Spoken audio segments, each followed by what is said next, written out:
Ottawa's decided to leave a UN group that tries to prevent droughts in Africa. The agency didn't know about the move until days after the decision was made. Amanda Pfeffer is following this story live from Ottawa. So what does this UN group actually do, and why is the federal government quitting it? Well, Canada has been a signatory to this UN convention since 1994, and our legislature ratified it in 1995.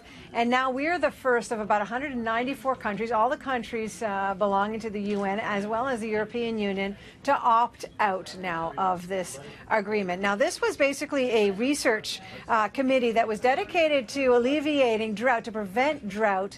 And we know the devastation caused by drought. It's one of the major causes in the rise in the number of refugees, and it particularly affects areas in Africa. We know about what's happened in the African Sahel over the recent year, and East Africa as well.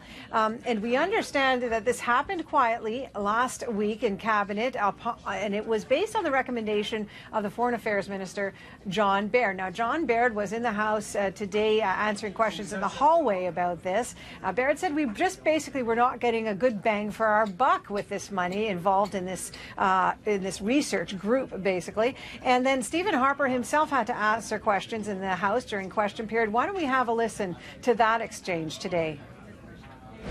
Now Canada is the only country in the world sneaking out the back door on the UN Convention against drought.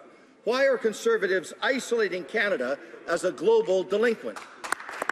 The Right Honourable Prime Minister. In this particular case, this particular organization spends less than 20%, 18% of the funds that we send it are actually spent on programming. The rest goes to various bureaucratic measures. That's not an effective way to spend taxpayers' money, and through fast start financing and other means, Mr. Speaker, we are making positive contributions to deal with these problems around the world. Amanda, what's the reaction then from people who actually do work in Africa? Well, we're hearing from them. We've spoken already to Oxfam. Now, Oxfam is a group among many non-governmental organizations that receive money to deal with the results of drought, particularly in Africa. So they deal with the fallout. We had a chance to talk to Robert Fox. He's the executive director over at Oxfam. Let's have a listen to his reaction. No clip. Okay, well, I know what he says. He says basically that we are spending literally millions of dollars dealing with reacting to the fallout from what they call desertification.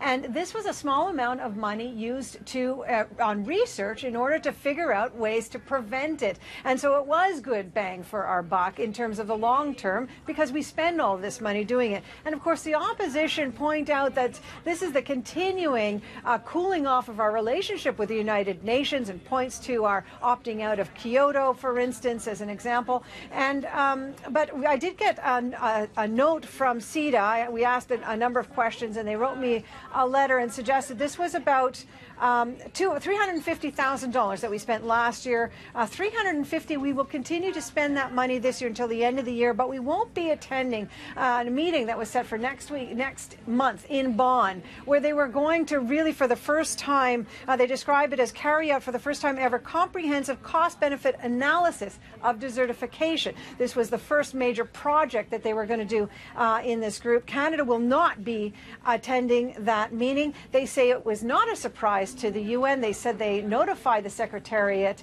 on Monday.